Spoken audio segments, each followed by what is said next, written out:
neviena satikšanās nav nejauša. Jebkas, kas ar mums dzīvē notiek, ir priekš kaut kam. Cilvēks domā, jā, es satiku tur tādu un tādu, un viņš suns tāds. Bet ziniet, nekas nav nejauši. Nav nejauši tikšanās, nav nejauši notikumi, ir tikai jāiegūst mācība. Vai nu tā ir lielāka mācība vai mazāka mācība, bet arī satiekoties. Mēs pavērojam, ko mēs no šīs satikšanās varam iegūt. Bet šķiroties, paskatāmies, ko mēs esam ieguvuši.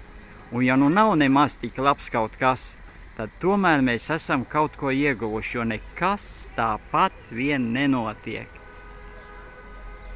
Vai ne? Priekā uz labām sajūtām!